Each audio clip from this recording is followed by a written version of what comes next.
Batunion Sobaï déjà secrétaire. Ngaï, j'ai battu campagne pour Martin Fayot. Bah, il a secrétaire. C'est un candidat à Lukunga. J'ai battu campagne pour Martin Fayot. Nasa avocat battu Bayebi. Tango, la Mouka a levé option ya Bokenda devant Cour constitutionnelle. Batchaki Moundou qui va dire qu'il y a une Cour constitutionnelle. Yemouakei a boutiqué dossier naïe Mabé. Cour constitutionnelle a fait raison. Si vous avez Panzamboka. On a une Martin Fayot, vous avez Panzamboka. Il y a lobby, vérité, il y a urne. Mais Aza est député national.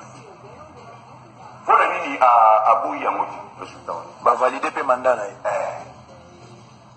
Je nomme MSO Yabakiao. Aza est dans le Congo. Jean-Jacques Mamba. Oh, on a. Faut le mini à Côte Assemblée nationale. Vérité à urne, pour la carte de Bamonayo. Vérité à urne, à la présidentielle. Mais c'est la même jour. Pas voter président, pas voter député national, pas voter député provincial. Si vous vérité, on est à la Téni. Vous avez élu député, vous avez élu les Amabé. Tout ça là, sérieux? C'est effectué, nonobstant les mauvaises langues, nonobstant les prophéties de malheur, un changement a bien eu lieu. Ne vous faites pas berner, manipuler par tous ces pseudo-analystes qui voudraient faire croire à une alternance ou un changement arrangé, au fait que le président sortant serait encore ou serait devant vous n'est qu'un représentant et non pas un président de la République. C'est totalement faux. Ne vous laissez pas avoir par cette manipulation qui n'a pas commencé qu'après mon élection, mais qui a commencé bien avant cela.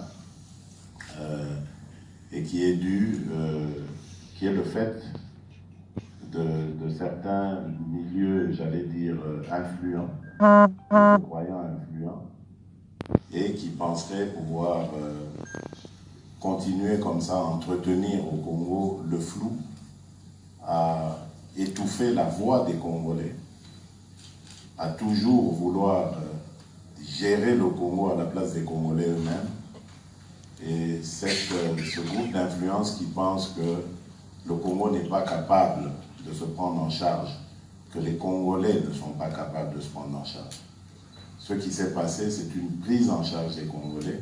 Nous avons démontré à la face du monde et contre toute attente qu'au Congo, les choses pouvaient aussi se passer pacifiquement et que les Congolais pouvaient prendre conscience de leur destin, de leur capacité à faire beaucoup de grandes choses et qui pouvaient le faire de manière pacifique et concertée. C'est ce qui s'est passé. Et voilà pourquoi, depuis la campagne électorale que j'ai menée jusqu'à mon élection, j'ai prôné la réconciliation nationale. Celle-ci est nécessaire. Je comprends qu'il y ait des gens qui aient besoin de régler des comptes. Parce que les frustrations sont grandes. Et moi qui vous parle ici, je ne suis pas exempt de frustration. J'en ai connu, j'en ai subi. Mais lorsqu'on aspire aux fonctions qui sont les miennes et qu'on a une vision pour ce pays et pour son peuple, on ne peut pas tenir compte de ses sentiments personnels. Et donc, lorsque j'ai entamé cette campagne, j'ai, après mûre réflexion, compris que le Congo ne pourra se relever que le jour où les Congolaises et les Congolais vont se pardonner, se donner la main et se tourner ensemble vers leur destin commun. Et cela passe, comme je le dis, par le pardon, par l'oubli du passé. Je ne dis pas qu'il faille totalement oublier, parce que c'est grâce au passé qu'on peut construire l'avenir. Mais je dis simplement que nos querelles du passé, nos guerres, qu'elles soient tribales, qu'elles soient politiques, n'ont contribué qu'à ruiner notre pays. Essayons maintenant l'autre volet des choses, ce que mon mentor, mon leader, celui chez qui j'ai tout appris, le défunt président Étienne Tshisekedi m'a appris, c'est l'amour du Congo et du Congolais. Essayons ça.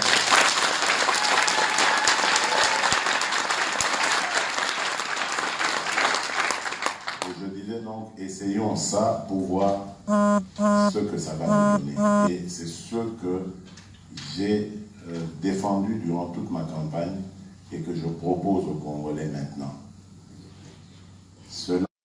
Ça, je ne cesserai jamais de le dire. J'ai commencé cela dès le premier jour où j'ai pris les rênes du pays, après la passation du pouvoir avec mon prédécesseur.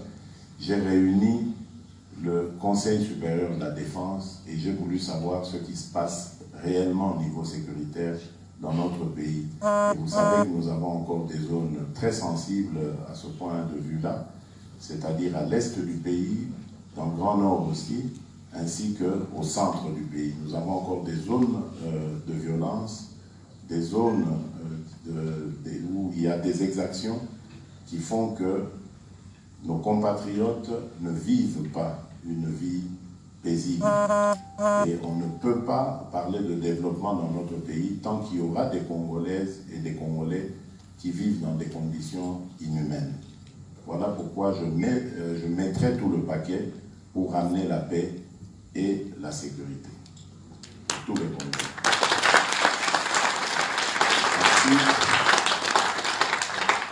Ensuite, nous allons commencer, c'est pour très bientôt, l'œuvre de l'instauration d'un état de droit.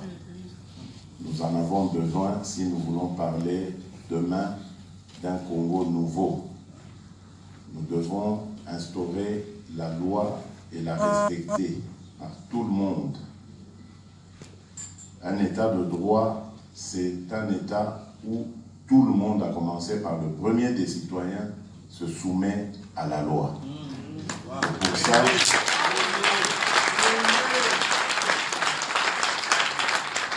Et pour ça, nous avons besoin d'une justice juste. Des magistrats qui seront les vecteurs de cet état de droit, qui soient de probité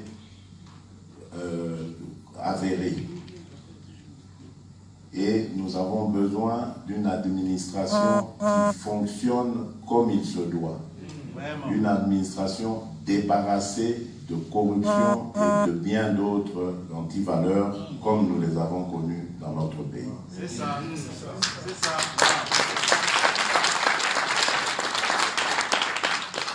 Et moi, je rajouterais encore d'une classe politique qui soit exemplaire.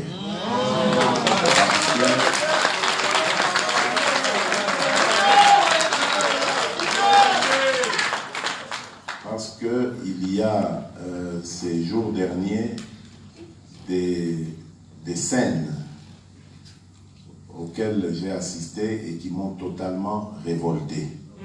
C'est par rapport aux prochaines élections des gouverneurs et des sénateurs. Beaucoup d'argent a circulé, beaucoup de consciences ont été achetées. C'est devenu même indécent d'en parler et d'en entendre parler. Ça m'a tellement dégoûté que je suis en train de me poser la question de savoir si vraiment ça vaut la peine d'aller à ces élections-là. Parce que tout est acheté, tout est arrangé, à tel point que nous aurons des gouverneurs qui passeront leur temps à récupérer tout l'argent qu'ils ont sorti.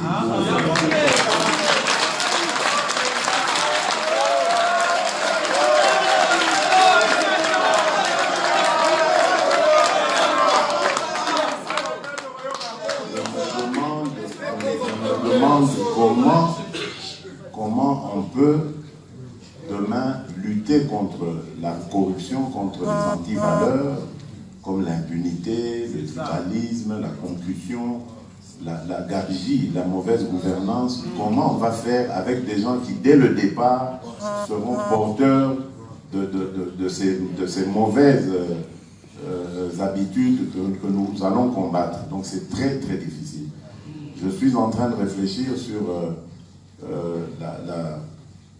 une invitation à lancer à toute cette classe politique à réviser un peu notre mode, enfin notre constitution, pour voir comment on peut désigner les gouverneurs et les sénateurs par un autre moyen que le moyen actuel.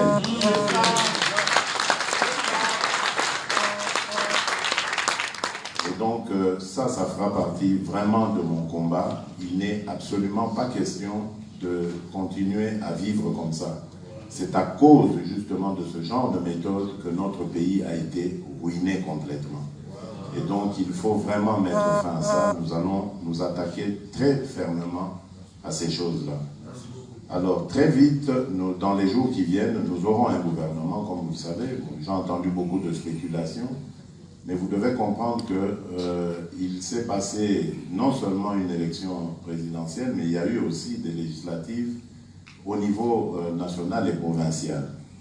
Et donc, ces législatives ont donné ce qu'elles ont donné. On peut en faire les commentaires qu'on veut, mais est-il que, bon, il y a une majorité ou un groupe qui prétend être cette majorité. On attend évidemment de l'identifier comme il se doit pour confirmer que c'est bien cette majorité-là. Ensuite, nous irons dans des discussions politiques, puisque le président que je suis n'acceptera pas d'être juste un président qui règne, mais qui ne gouverne pas.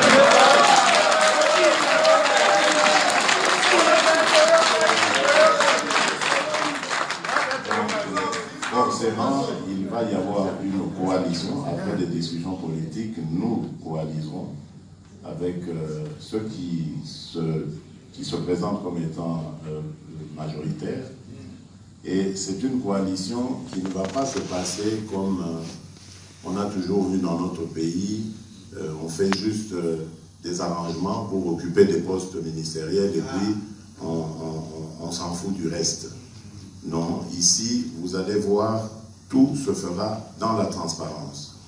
Nous allons avoir un programme de gouvernement qui sera présenté à nos compatriotes et ce programme sera à tout moment évalué et des comptes seront rendus à notre peuple par rapport à l'avancée des choses, à l'avancement des choses.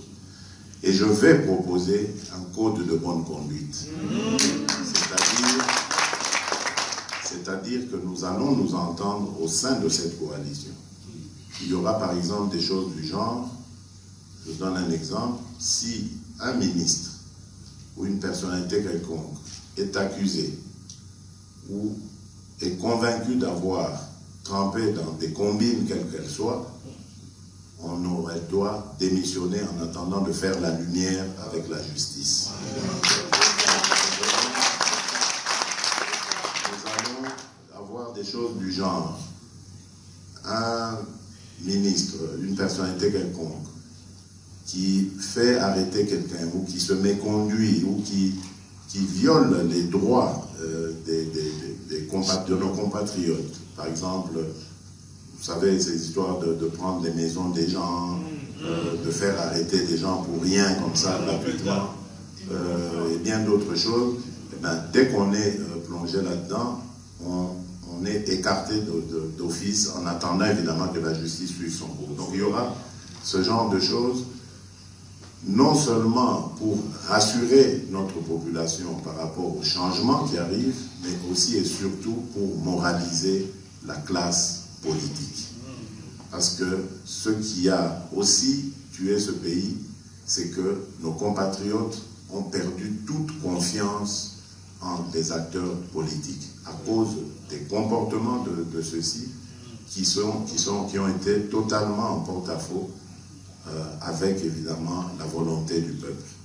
Donc ici, nous voulons restaurer la confiance de ceux, des gestionnaires politiques, que les gestionnaires politiques vont devoir inspirer dans le souverain primaire, qui est le peuple congolais. Et grâce à cela, évidemment, nous irons sur les politiques qui constituent notre programme. Vous savez, j'ai été élu sur un programme que j'ai appelé la restauration de l'homme congolais. Homme avec grand H, évidemment, c'est pas que je méconnais les femmes là-dedans, non. Homme, c'est avec grand H, donc homme et femme. Les Congolais sont les premiers responsables de leur pays. Et donc, c'est tout à fait normal qu'ils soient les premiers bénéficiaires de ce que leur pays produit.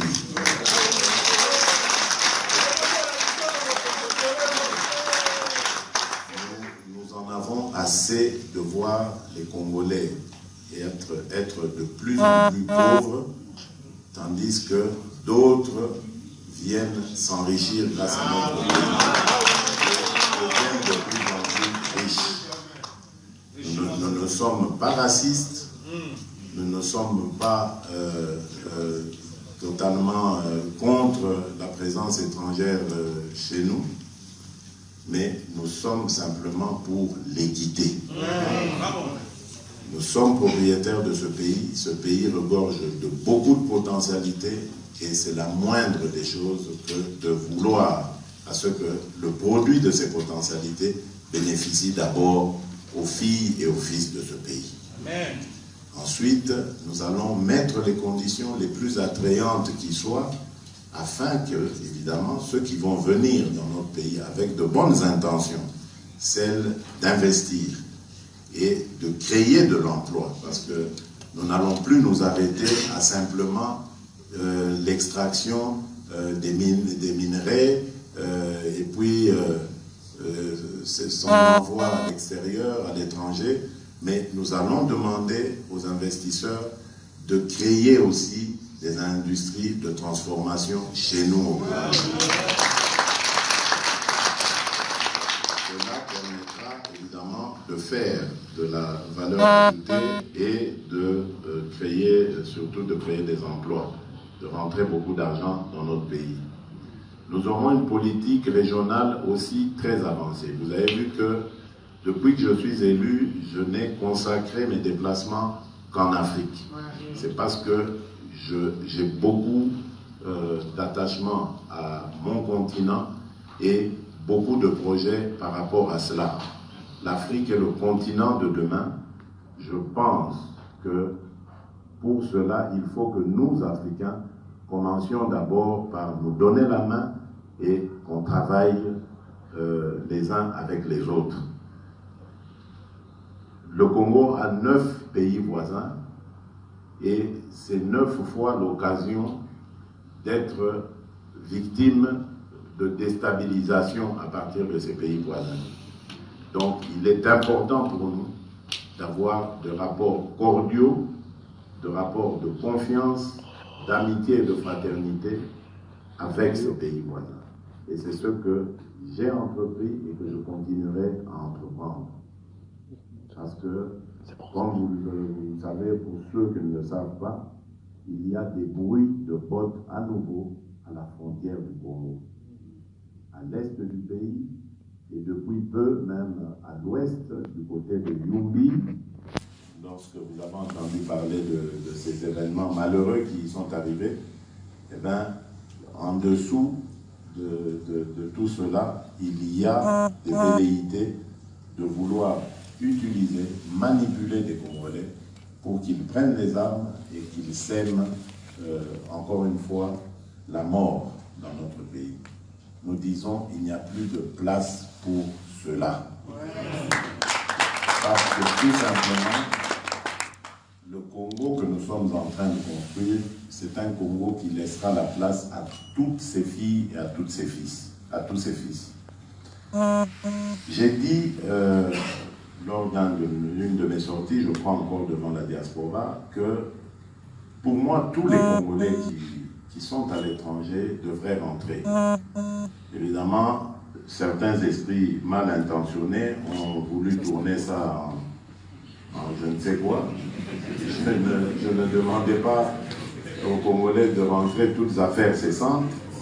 Je comprends bien qu'il y en a qui sont aux études, il y en a qui sont dans leur profession, et ils doivent prendre des précautions pour rentrer. Il y en a qui ont des enfants qui sont en âge de scolarité, donc ça ne se passe pas comme ça. Mais le message que je voulais envoyer à nos compatriotes, c'est celui de dire qu'il n'y aura plus jamais de raison de s'exiler. Parce que il n'y aura plus de répression au Congo pour des opinions politiques. J'ai été très clair lorsque j'ai eu cette première réunion du Conseil supérieur de la défense. Le directeur, l'administrateur général de l'ANR avait été convié. Je lui ai très clairement expliqué que je voulais humaniser les services de renseignement. On ne pouvait plus avoir des services de renseignement qui sont une police politique et qui se chargent de traquer des gens inutilement, de mettre les gens dans des cachots d'ailleurs qui ne sont pas aux conditions standards, et puis de manière illégale, arbitraire. Ça, c'était fini. Et je crois que j'ai été entendu. Et quelques jours après, d'ailleurs, beaucoup de nos compatriotes avaient été libérés de là. Et j'ai fait passer ce message que je ne voulais plus jamais voir ce genre de choses sous mon règne. On ne peut plus arrêter des Congolais parce qu'ils ont critiqué le président de la République. Non, je ne suis pas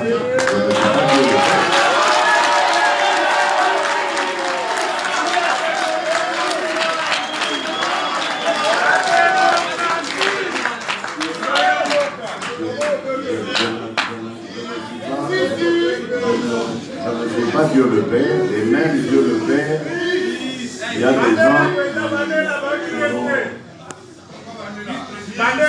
même Dieu le Père, il y a des gens qui m'insultent. Donc je dis que je ne veux plus entendre parler d'arrestation parce qu'on a osé critiquer le président de la République.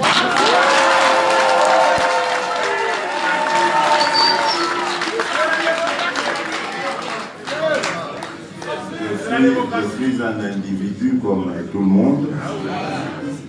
J'ai été élu par mes compatriotes, mais je suis conscient, bien conscient, qu'il y en a d'autres qui n'ont pas voté pour moi. Et donc, je ne peux pas commencer à discriminer mes compatriotes. Je suis élu par la plus grande partie de mes compatriotes, mais je dois tenir compte de l'autre partie qui n'a pas voté pour moi. Ce sont des Congolais comme les autres et ils ont droit au même traitement que les autres. Je suis le président de tous les Congolais. Donc voilà à peu près l'esprit avec lequel je viens, j'arrive aux affaires. J'ai trouvé énormément de difficultés à la tête de ce pays, mais j'ai aussi vu des choses positives que l'on ne voit pas nécessairement quand on est dans l'opposition. Donc c'est pour ça que je peux comprendre, c'est pour ça que je vous dis, je comprends et j'accepte les critiques, parce que chacun a son approche, a son point de vue selon la position qu'il occupe. Et la mission que j'ai est de faire de mon mieux pour que les Congolais améliorent leur quotidien. Et c'est ça que je vais faire, c'est ça que je vais me couper en quatre avec mes collaborateurs et mes collaboratrices pour y arriver. Des changements profonds et totalement positifs pour mon pays et mon peuple. Merci beaucoup. Je mettrai l'accent sur la jeunesse parce que, comme vous le savez, et moi je l'ai toujours dit, la jeunesse c'est la richesse. si il y a quelque chose que le Congo a de très riche, c'est sa jeunesse. Au-delà même de ses minerais et de bien d'autres richesses, c'est notre jeunesse. Et cette jeunesse, elle doit être très bien encadrée. Voilà pourquoi, dans mon cabinet, j'aurai, et le cabinet sera pour bientôt d'ailleurs, je vous l'apprends aussi, j'aurai un conseiller spécial qui sera attaché au problème de la jeunesse. Parce que nous allons nous battre ensemble pour enrayer complètement le phénomène des Koulouna, des Chégué. Nous allons nous battre pour enrayer le problème du travail des jeunes dans les mines, des jeunes qui pourtant sont en âge de scolarité, mais qu'on fait travailler dans les mines à cause de la misère. Nous allons nous battre ensemble pour mettre fin au problème des mariages précoces. On ne peut plus voir des enfants de 12 ans, 13 ans être donnés comme ça par leur famille en mariage, alors qu'elles ont encore l'âge d'aller à l'école et de se former. Donc il y a plein de problèmes qui touchent à notre jeunesse. Il y a celui de l'emploi après les études. Il y a même celui des études, l'encadrement pendant qu'ils seront aux études. Pour quelle éducation, pour quel enseignement? Notre jeunesse, c'est notre richesse, c'est notre avenir, c'est notre pays demain. Et donc si on ne la prépare pas aujourd'hui, on peut bien imaginer la catastrophe que nous risquons ou les générations futures vont vivre demain. Donc ce sera vraiment un point sur lequel je m'attarderai, en même temps que celui, évidemment, des femmes, de la violence faite aux femmes, du rôle de la femme qu'il faut beaucoup promouvoir. Nos mamans sont des personnes extraordinaires parce que durant toutes ces années difficiles, elles sont devenues silencieusement, sans faire trop de bruit, les véritables chefs de ménage. Et donc, ça s'est fait de manière assez brutale comme ça, assez accidentelle, à cause évidemment de la crise, des préjugés que l'on a sur les uns et sur les autres, contre les divisions inutiles, alors que nous avons un pays magnifique où il y a de la place pour tout le monde, un pays qui ne demande qu'à offrir ce qu'il a de plus beau à ses compatriotes et même au-delà, à nos frères africains et même à nos amis du monde qui viendraient évidemment dans l'esprit de vouloir construire avec nous ce Congo, ce beau Congo qui nous a été légué par nos ancêtres. Voilà, mesdames, messieurs, monsieur l'ambassadeur, monsieur le président de la communauté congolaise, chers compatriotes, ce que j'avais à vous dire, et je vous remercie. On va donner la parole donc à deux personnes, je pense, parce qu'on n'a plus beaucoup de temps. Un homme, une femme, peut-être un jeune ou une jeune, troisième personne. On n'a rien préparé. Le protocole me dit qu'il n'y a rien qui est prévu pour ça.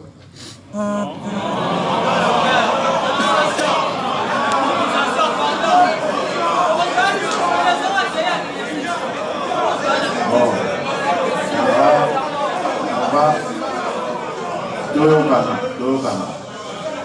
on va donner la parole. Je rends la parole au président de la communauté congolaise.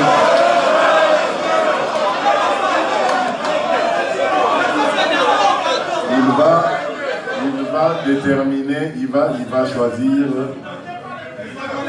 les trois personnes.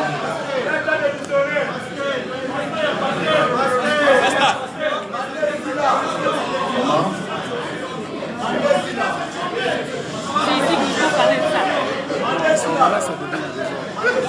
Bon, mandé ici là, pour ça, ils ont l'élection, bon, mandé ici là.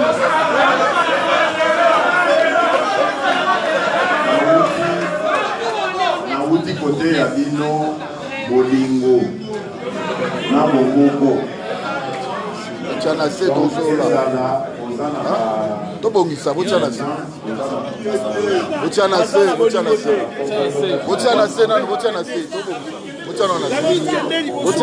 botiana se tobongisa se botiana se botiana se Vous pouvez écrire dans ta démo, mais tout fan. Même ça,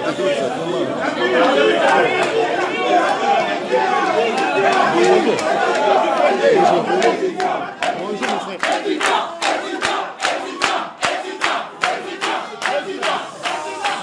On parle après, moi je parle pas. Je reste, je parle. Le président d'abord. Président d'abord.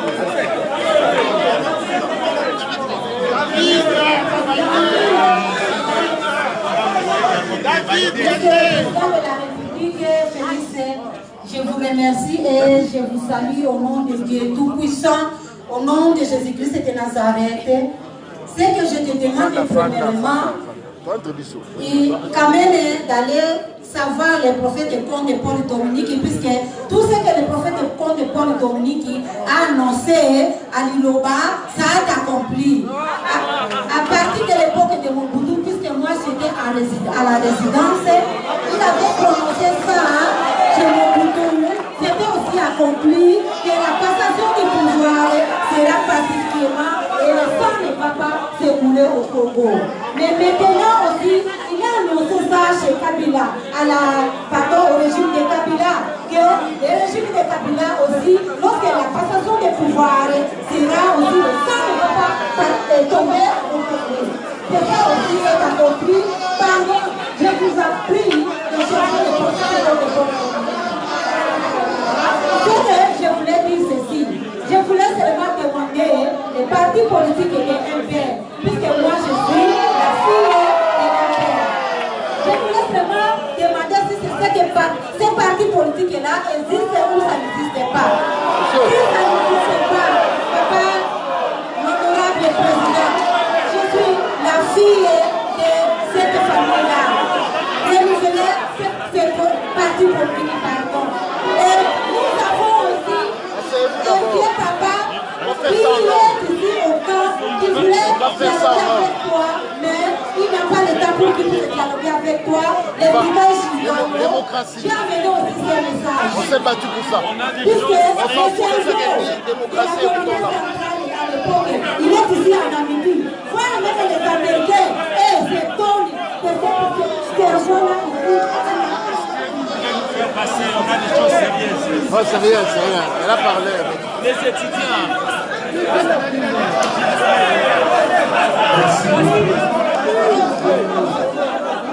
S'il vous plaît, s'il vous plaît. Je peux passer.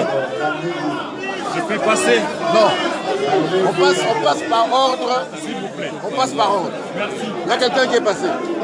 Vous attendez.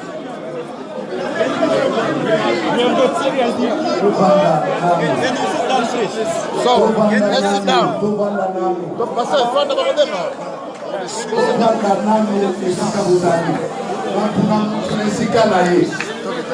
I'm filming.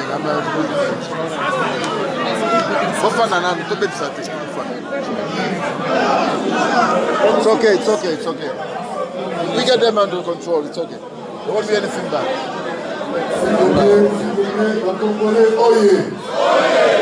Congolais, oye! On a qui s'appelle Toto Sakapé Libeko, n'est-ce pas? Quand Mokonzaboka a dit qu'il faut respecter, comme il respectait, il faut respecter le Congo, n'est-ce pas? Voilà. Alors, ceux qui connaissent, n'ont pas Kimia Nyoso, Motumoko, Mokonzaboka sa parole, ou bien la Toumi Balé, on a la maquille de thé.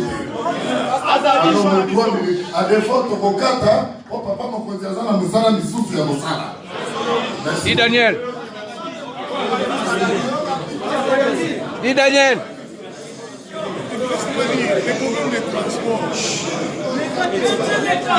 Dis Daniel. This way. Tokotenga yo Moussa ensemble. Assis à toi. Thank you.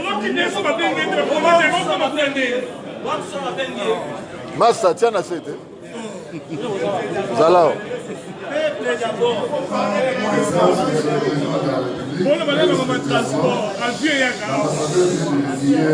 Membre de médecins parmi la communauté qui puisse poser une question. Monsieur le représentant des médecins.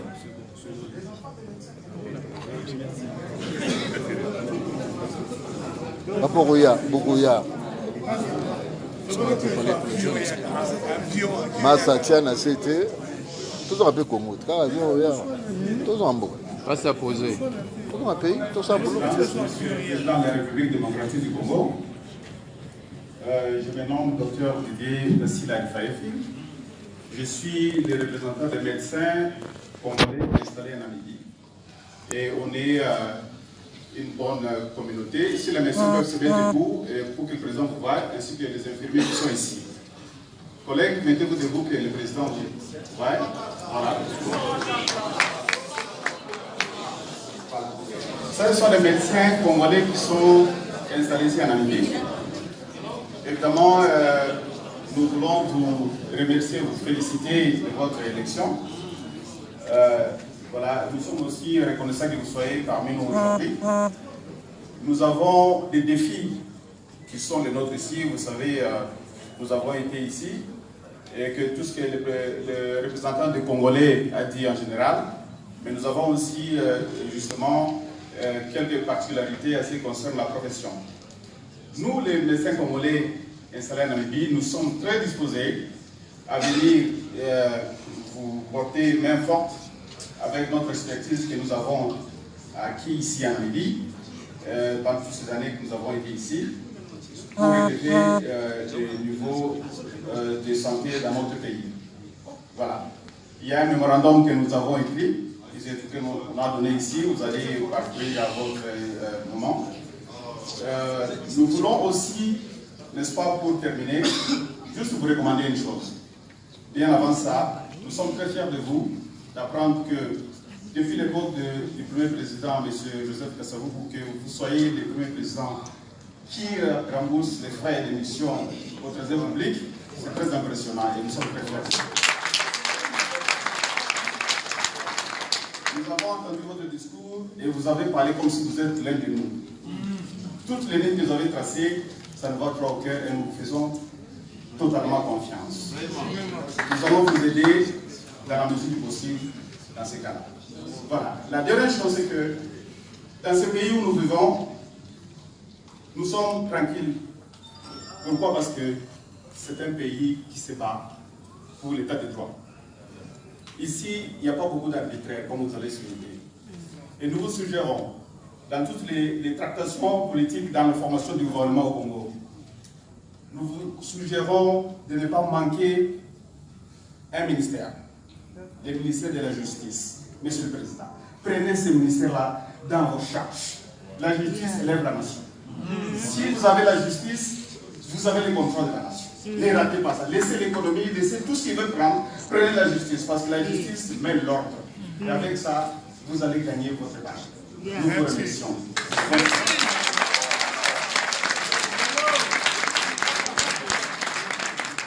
Le protocole, là, vous avez. Étudiant.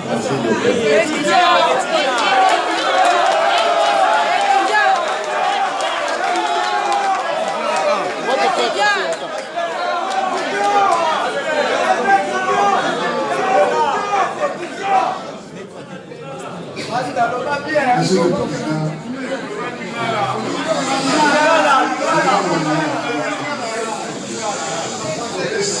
vraiment merci Makasi.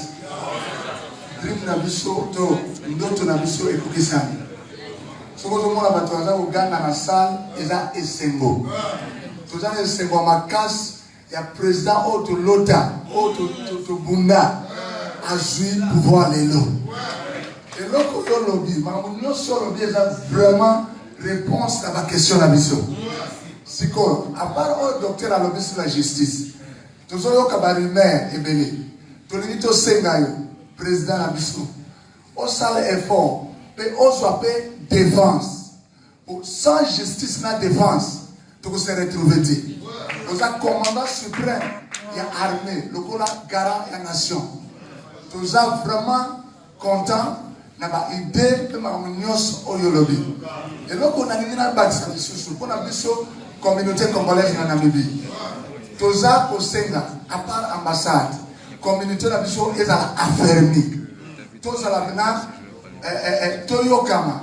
Et puis to ba visa, facilité à visa ezala mwa makasi bamboka nyonso bazotambola na basadek partout sans visa biso toza bloqué tokoki partout ata soki olingi okende na Zambie awa faut koluka visa eza vraiment mpasi mpona biso donc le reste toyebi ke oza mokonzi oza papa ya bana oyebi susi ya bana na yo donc biso totombeli yo toutes les bonnes choses et nous sommes derrière vous ata de loin oza président na biso o biso toponaki tout ce que nous voulons dire merci président pour avoir visité ici.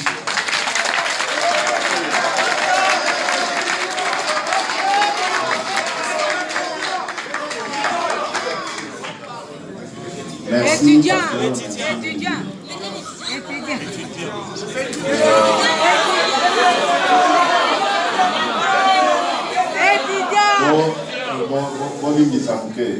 Nina lo baboy pour na bosengi ya bandeko baleki en ce qui concerne défense de la justice, je crois que na lobby yango na exposé na ngai souci na ngai liboso ezali kozongisa kimia na kati ya mboka.